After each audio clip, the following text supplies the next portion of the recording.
안녕하세요. 지금 보시는 브로드컴, 지금 급등했는데 과연 브로드컴을 더 사도 될까? 이런 주제로 엔비디아보다 브로드컴이 더 시가총액이 커질까? 관련된 주제로 오늘 얘기를 해보도록 그렇게 하겠습니다. 이분은 그 유명한 트럼프시고요. 이분은 그 유명한 브로드컴의 CEO입니다. 엔비디아 젠슨 왕은 잘 아는데 이분은 잘 모르실 겁니다. 싱가포르인이고요. 아시아인입니다. 자, 지금 구독, 좋아요, 종목 추천이나 투자 권유 등은 없으면 미리 말씀을 드리고, 제가 지금 예시를 보여드리면서 브로드컴 관련된 얘기를 쭉 해드릴 건데요. 다른 데서 들어볼 수 없는 굉장히 소중한 스페시픽한 얘기인데, 이렇다고 해서 제가 브로드컴을 예시를 들면서 추천을 드리는 건 절대 아니다. 제가 예시를 드리지만 그거를 다시 한번 종목 추천이나 투자 권유가 아님을 다시 한번 말씀드리면서요. 자, 허크 10이라고 하는, 아까 얼굴 뺀질뺀질 하신 분, 키가 굉장히 작아요. 이게 밑으로 이렇게 트럼프가 내려다 볼 정도로 허크 10이라는 분이 브로드컴의 CEO입니다. 지금 처음부터 창업할 때부터 브로드컴은 아니었고요. 나중에 제가 좀 자세하게 스토리를 쫙 말씀드리겠지만 M&A 하면서 계속해서 커왔습니다.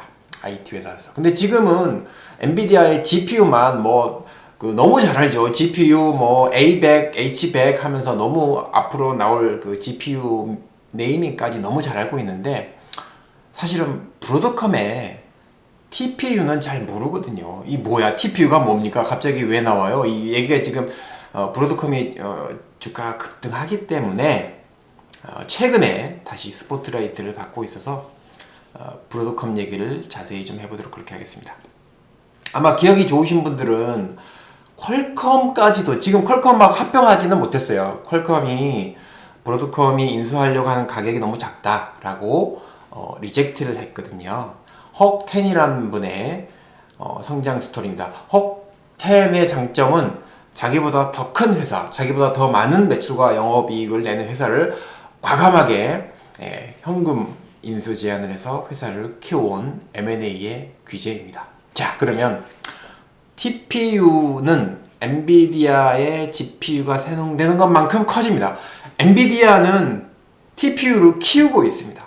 왜 그럴까?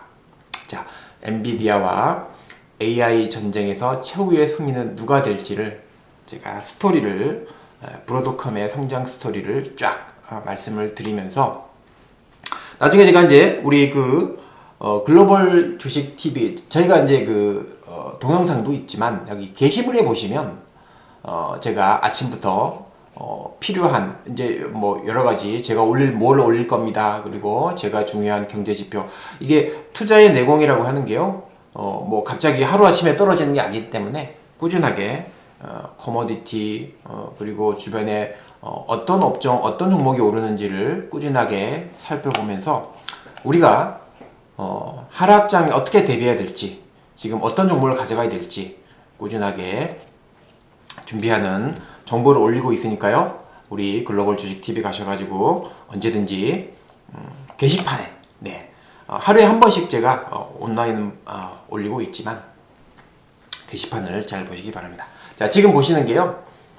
갑자기 휴레페커드가 왜 나왔어요? 이렇게 얘기하겠지만 브로드컴이 지금 600 밀리언, 이게 이제 급등하기 전이거든요. 지금은 대략 이게 빌리언이 1000원 하면 1달러당 조원인데요.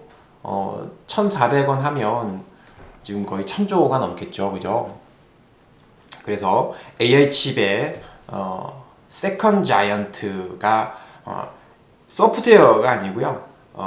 하드웨어의 2대 강자다. 이런 굉장히 의미심장한 말씀을 드리면서, 원래 휴레패커드에서 스피릿 되어 온 회사입니다. 그리고 에질런 테크놀로지라고 하는 이 회사하고 합쳐집니다. 그죠? 이제 새로운 회사가 합쳐지는데, 자, 휴레패커드가 두 개 회사로 나누어진 거거든요. 지금 휴레패커드 아직도 남아있죠. 자, 그래서 에질런트 회사가 스탁인 HP 휴렛패커드 스피노프가 상장을 했는데 70% 올랐습니다. 그 뉴스를 예전에 다룬 거고요. 자, 그 회사는 이제 에질런트라고 명명이 되었습니다. 그래서 실제로 나스닥에 상장이 됐습니다. 원래는 이 텐 훅이라는 사람은 본사가 싱가포르에 있었고, 에질런트 테크놀로지는 미국에 본사가 있는 게 아니었고요. 싱가포르에 본사를 둔 아시아인, 아까 그 젊은 얼굴 탱탱한 나이 많으신 그분이 계속 CEO로 키워가고 있습니다.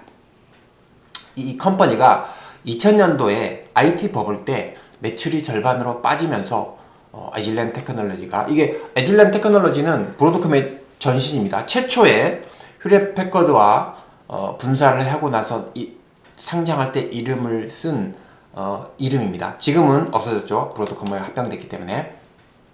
그래서 에질런트의 세일은 이게 지금 엄청나게 많은 사람들이 2000년 닷컴 버블로 해고가 되고 했던 내용이고요. 상장하기 위해서 에질런트가 칩 유닛을 팔았습니다. 그 당시에 약 24년 전에 약 3조 원이니까 작은 건 아니죠. 칩 유닛을 팔았는데, 제가 이 사진 일부러 갖고 온 게요, 이 지금 1977년도에 싱가포르에 휴렛패커드가 있었거든요.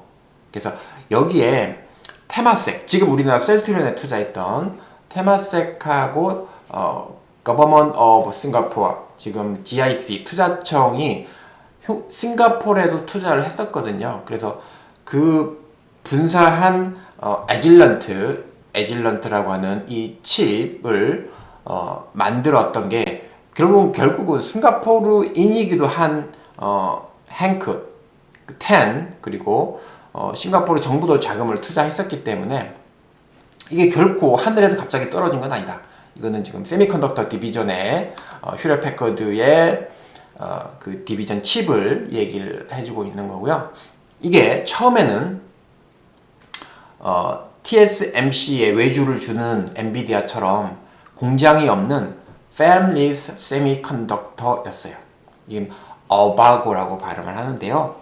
지금 브로드컴인데요. 이게 지금 그 약간 아시안계 이름이어서 아시안계 회사에서 저런 이름을 썼고요.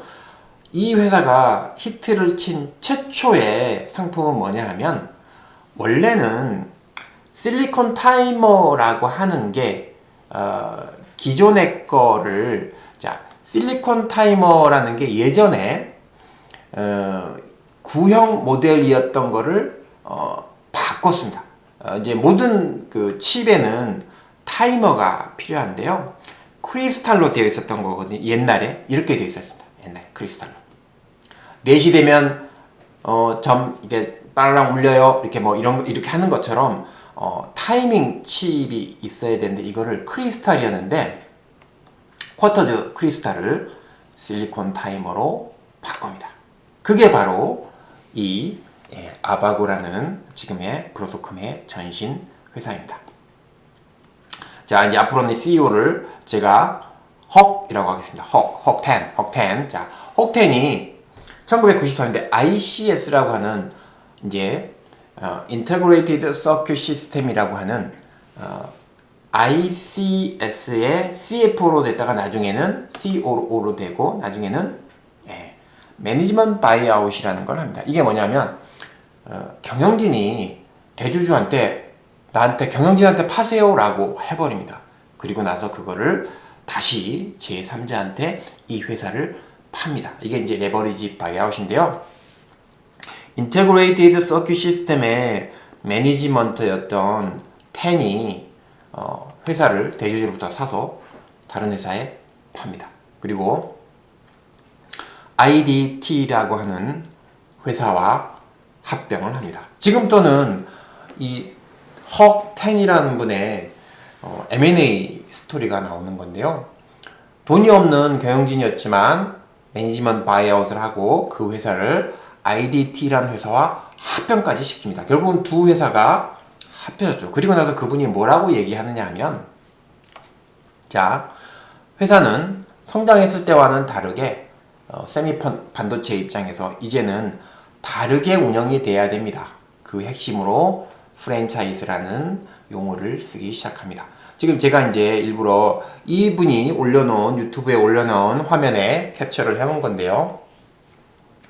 맥도날드에서 프랜차이시스를 쓰는 것처럼 텐이라는 분도 프랜차이시스라는 게 지금 세미컨덕터에서 필요하다, 이렇게 얘기를 하십니다. 자, 그러면서 아주근 포트폴리오 프랜차이즈가 있어야 된다. 많은 밸류를 창출하기 위해서. 그리고 롱텀 비전이 있어야 되고요.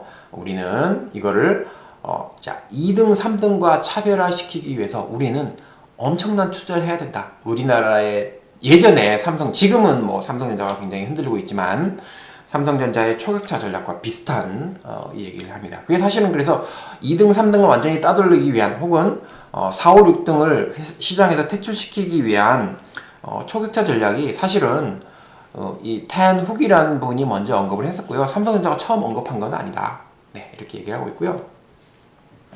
자, 니팅, 이게 이제 바느질 하는 거예요. 실리콘 타이밍 솔루션에 있어서, 자, 마켓 쉐어, 뭐 여기서 이제 커뮤니케이션, 디지털 커뮤니케이션, 컨슈머 앤 커뮤니케이션의 시장 점유율을 최초의 디지털 타이머라는 거로서 커갑니다. 그런데 다시, 근데 그걸로만 계속 클 수 없으니까 그 다음에는 뭘 하느냐 하면 파이버 옵틱, 그 다음에 옵터 커플러 아이솔레이션이라는 테크닉을 합니다. 이게 지금 이제 제가 크게 확대는 하진 않지만 이 칩이 밴드위드스 그리고 베리어스 인 슈퍼 컴퓨팅, 이게 이제 조그맣게 서로 전도시키고 연결시키고 일부러 크기를 보여주기 위해서 코인 위에다가 이렇게 그려놨고요.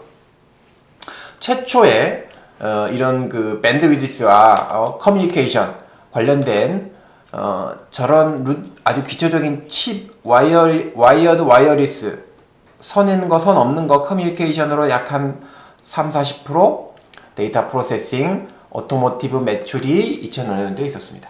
자, 이런데 갑자기 PMC 시에라가 스토리지 바이를 합니다. 이게 지금 이제 다시 또 저걸로 이제 매출을 키워본 다음에 마블이 아바고 비즈니스를 삽니다. 결국은 아바고가 상장하기 위해서 조그만 마이크론이 또 아바고 테크놀로지 일부를 또 삽니다. 그러니까 결국엔 아바고가 갖고 있던 여러 가지 테크놀로지를 계속 팝니다. 왜냐하면 비출 그 뎁트 에퀴티, 대출 비중을 줄여서 상장을 시키려고 다시 이렇게 하는 작업이고요. 라이트온이 아바고의 IRDA 비즈니스를 또 삽니다. 팔아먹는 거죠. 그리고 나서 어떻게 해야 되느냐면 아바고가 지금 브로드컴의 전신이죠. 매출이 이렇게 쫙 있고 뎁을, 부채를 점점 줄여갑니다. 처음에는 매출하고 총 부채하고 비슷했는데 나중에는 한 3년이 지나고 나니까 4년 지나고 나니까 매출액 대비해서 부채 총합이 거의 4분의 1로 줄어듭니다. 그렇게 해서 드디어 IPO에 나스닥에 다시 아바고라는 이름으로 성공을 합니다. 자, 지금 아시아노메트리라는 이분이 이제 여기 정리를 좀 잘 해놓으셔서 제가 갖고 왔고요. 우리도 지금 RF 필터라는 걸 우리나라 지금 5G, 6G 할 때 이런 얘기 들어보잖아요. 최초의 RF 필터를 만든 회사, 글로벌 회사. 그게 지금 RF 필터가 뭐냐면요. 노이시로부터 시그널을 바꾸고요. Saving on power, improving user experience 하는 겁니다. 여러 가지 불필요한 노이즈는 자르고요. 전파를 증폭시키고 이렇게 하는 게 RF 필터라고 합니다. 이게 이제 약간 무슨 개념이냐 하면 어쿠스틱 웨이브를 이렇게 어쿠스틱 미러 형식으로 이렇게 증폭을 시키면서 이 필터인데 결국은 뭐냐면 필터인데 이게 필터인데 결국엔 필터예요. 이 파는 게 필터가 뭐냐면 멤스하고 실제로 비슷합니다. 튜닝하는 거하고, 그죠? 엔비디아와는 좀 다르게. 그러면서 아바고가 끊임없이 M&A를 시도를 합니다. 아바고가 인피니온의 BAW 비즈니스를 삽니다. 그리고 최초의 커머셜 FBAR 필터 똑같습니다. 그 필터를 이제 제가 그 필터에 대해서 좀 자세하게 설명이 되어 있는 게 있어서 울트라 미니어처 굉장히 파워는 강한데 조그매진 듀플렉스고요. 두 개의 FBAR 필터로 계산됐고요. 9 passive component 이렇게 결국 이제 이게 FBAR이라는 이 상품이 아바고의 주요 인피니로부터 아바고 사업부를 사면서 특허까지 완전히 갖고 옵니다. 이제 모바일 데이터 레볼루션이 나오면서 갑자기 지금까지 굉장히 뚱뚱하고 크게 그냥 저렴하게 만들었는데 이제 애플 아이폰이 나오면서 굉장히 작게 만들어야 됩니다. 그러면서 가격이 올라갑니다. 그러면서 아바고가 어마어마한 돈을 갑자기 벌기 시작합니다. 이게 파워 앰플리파이어 필터 이거죠. 필터 스위치 토닝 자 안테나 이 필터입니다. 자 이름으로써 아바고가 갑자기 어마어마한 돈을 챙기기 시작합니다. 또 아바고가 또 가만히 있진 않죠. 자 행크 텐이 가만히 있지 않습니다. 갑자기 LSI를 6.6 거의 1,400원이면 10조 원이죠. LSI라는 회사를 갑자기 매입한다. M&A를 한다라고 발표합니다. 그리고 또 4조짜리 AG 시스템이라는 회사를 또 산다고 합니다. 거의 20조 원에 가까운 그 당시에 돈이 없었는데요. 자, LSI 하고요. AG 시스템을 사서 컴바인 묶어가지고 이거를 스탁 트랜잭션으로 사버립니다. 그리고 나서 저 두 개를 왜 샀냐면 엔터프라이즈 스토리지 시스템, 네트워킹, 스토리지 하드웨어 지금 SSD, HDD 이거 저기 삼성전자가 만들잖아요. 요거와 연결된 엔터프라이즈 스토리지 시스템을 특허를 다 가져갑니다. 네, 그죠? 그래서 아바고 테크놀로지가 이제 지금 브로드컴 이제 나오죠. 그 당시에 자 보세요. 지금 아바고가 이 LSI를 지금 에지를 4빌리언 달러, LSI를 6.6 빌리언 달러 합해봐야 10빌리언 그죠? 거의 뭐 한 14조 원밖에 안 돼요. 그런데 갑자기 브로드컴을 37빌리언 달러 거의 뭐 40, 50조 원 정도 되는 2015년 거의 10년 전에 50조 원이니까 이 당시로서는 IT M&A로서는 가장 큰 그것도 이 중에 17빌리언 달러 거의 25조 원 정도는 현금으로 주겠다. 나머지는 주식으로 수합하겠다. 이렇게 과감하게 던집니다. 야, 이 브로드컴을 거의 50조 원 되는 브로드컴을 인수를 합니다. 자, 보세요. 싱가포르라고 되어 있잖아요. 그 당시만 하더라도 이 어바고라고 하는데 어바고는 싱가포르에 그 베이스를 둔 회사였습니다. 그런데 미국의 캘리포니아의 브로드컴을 인수를 하면서 이제는 자기보다 훨씬 덕직한 회사를 인수하면서 네, 이 원래 브로드컴이라는 회사는 뭐 하는 회사였냐면 예전에는 물론 굉장히 역사가 오래된 회사죠. 1991년도에는 아날로그 관련된 세미컨덕터, 시스템 온 칩, TV 셋톱 박스 예전에 이런 거 많이 했었겠죠. 케이블 모뎀 이런 걸로 시작한 미국의 굴지 회사입니다. 대단하죠. 그런데 또 브로드컴 리미티드 이제 이름이 이제 바뀌었습니다. 이제 드디어 아바고 아니에요. 아바고 아니고요. 네, 브로드컴 리미티드라고 자 유한회사입니다. 유한회사 네, 다 브로드컴 코퍼레이션이 아니고 브로드컴 리미티드가 나중에 이것도 유한회사 좀 말씀드릴게요. 브로드컴이 브로케이드 커뮤니케이션 시스템을 또 6빌리언 달러 거의 한 10조 원에 또 삽니다. 그거 뭐 어마어마하죠? 드디어, 자, 아까 우리 브로드컴은 얼마에 질렀나요? 37빌리언. 자, 거의 50조인데요. 이거보다 더 센. 자, 103빌리언. 자, 이건 얼마인가요? 140, 거의 150조 원이에요.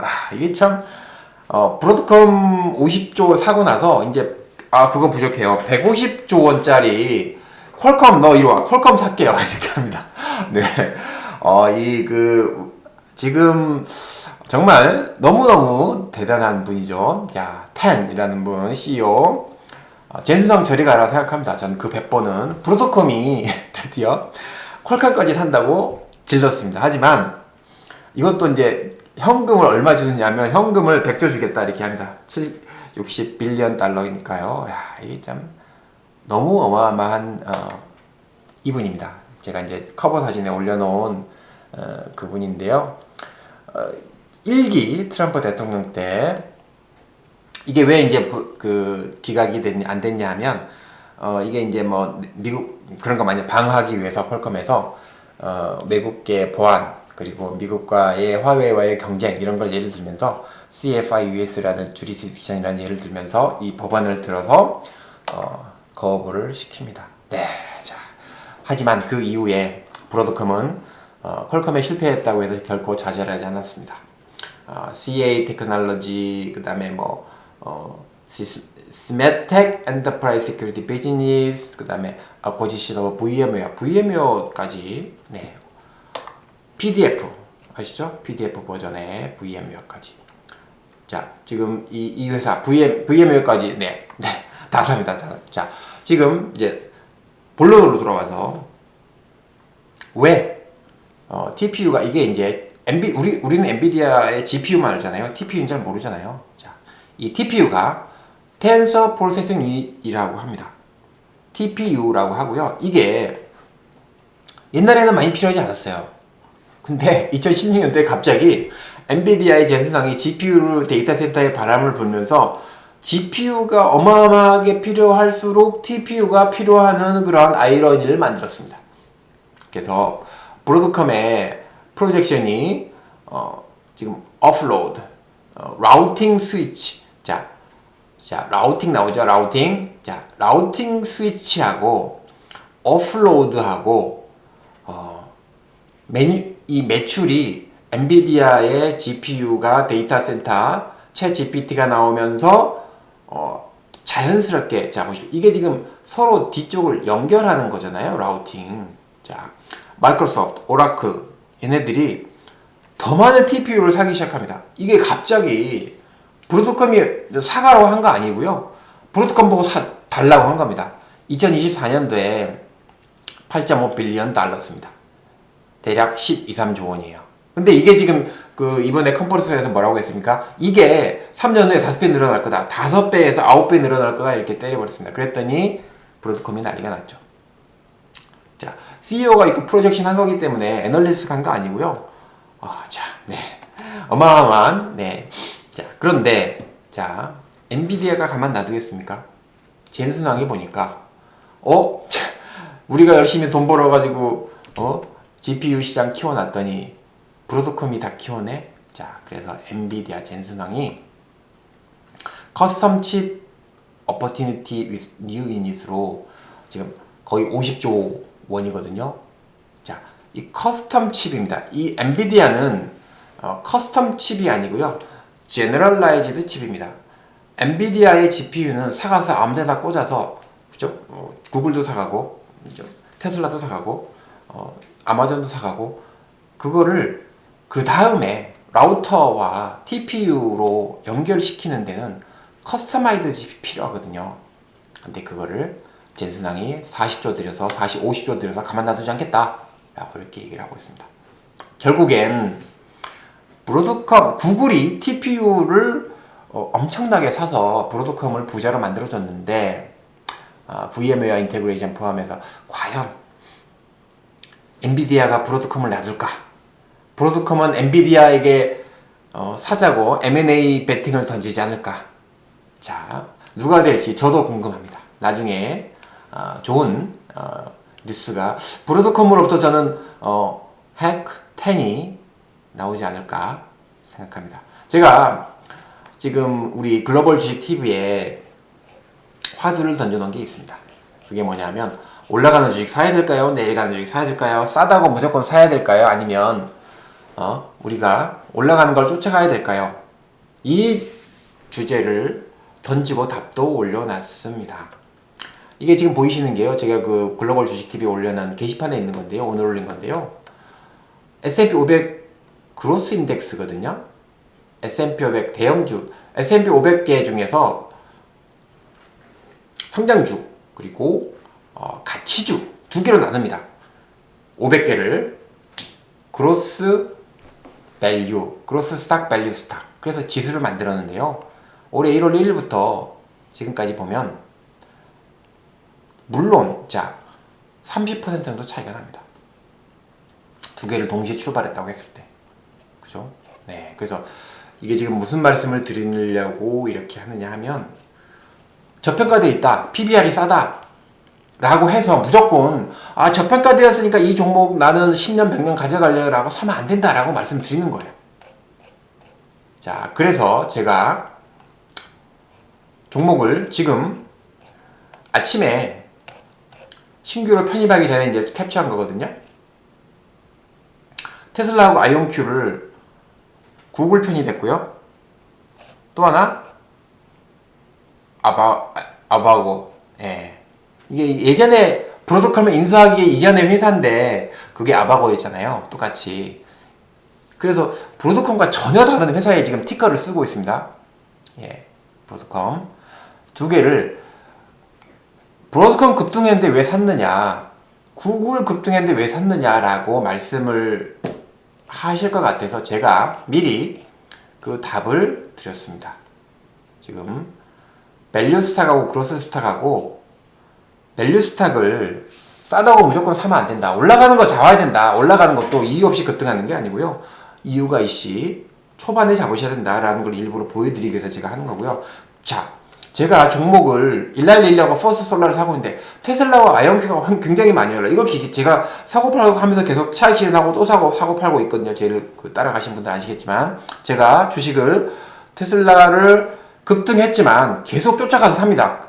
올라가는 날 조정받으면 사거든요. 아이온큐도 굉장히 급등을 많이 했지만 올라가면서 급등하면 팔고 내려가면 다시 삽니다. 안 그러면 수익이 안 납니다. 수익이. 지금 미국만 그런 거 아니고요. 우리나라만 그런 거 아니에요. 이 주식이란 인간의 본연의 심리를 역행하는 거거든요. 올라가는 종목은 무서워서 사지 못하는 게 인간의 본연 심리입니다. 하지만 꼭 그렇지 않다. 힘들지만 올라가지만 모멘텀이 있고 초창기에는 따라 붙으셔야 된다. 전일 테슬라가 올랐고 마이크로소프트, 애플이 올랐죠. 많이 유나이티드 헬스케어는 CEO가 총상을 맞아서 사망했기 때문에 조금 많이 이게 브로드컴 급등했다가 1일로 그렇지만 제가 주간으로 보면 아바고 따라 붙었어요. 제가 따라 붙었습니다. 자, 구글 주간으로 따라 붙었어요. 테슬라 따라 붙었어요. 자, 이 대형주거든요. 자, 주간으로, 월간으로는 제가 시간이 없어 이제 내일부터는 올리겠습니다. 월간 분기. 내려가는 거, 싼 거 따라 붙으면 안 됩니다. 분기 월간으로 제가 월간 안 올렸지만 엔비디아 월간으로 굉장히 많이 빠졌거든요. 붙어야 돼요? 아닙니다. 올라가는 거 따라 붙으셔야 돼요. 올라가는 거 사고 팔고 하셔야 됩니다. 그래야 살아남습니다. 그래야 계좌가 수익이 납니다. 자, 지표로 좀 돌아가도록 그렇게 하겠습니다. 지금 지난달 미국의 리테일 세일을 캐테고리별로 올려놓은 건데요. 여기 잠깐 보시면 오토파트, 그 다음에 모터 비클. 미국에서는 모토가 자동차가 없으면 출퇴근이 안 되기 때문에 모든 사람들 젊은 대학생들도 굉장히 차를 많이 사죠. 직장 취직만 하면 바로 차를 사죠. 자, 이커머스하고 모터 비클이 스포츠 구스가 전체 지수를 리테일 세일 가격을 올리고 있습니다. 이게 리테일 가격이 침체가 되면 미국이 금리 인하를 더 많이 하겠죠. 하지만 리테일 가격은 전체적으로 0.7% 오르고 있고요. 인플레이션이 그렇게 진행이 되고 있습니다. 그죠? 그래서 미국 지표를 일부러 이렇게 이제 디테일하게 좀 체크를 하는 거거든요. 자, 이거는 조금 워닝 시그널 중에 하나인데요. 이 그 뱅크 오브 아메리카에서 글로벌 펀드 매니저 서베이로 미국 주가를 롱하고요. 유로존 주식들을 숏하는, 여기를 팔고 여기를 미국 주식을 사세요라고 하는 서베이의 그 수치를 보여주는데, 2008년도 최대였다가 미국 쪽에 엄청 쏠렸다가 미국 글로벌 증시 급락 났잖아요. 그 다음에 2012년도, 자, 2024년도 미국 주식에 너무 쏠려있는 효과를 조금 조심해야 된다. 그래서 너무 공격적으로 가지 마십사, 이런 얘기를 말씀드리는 거예요.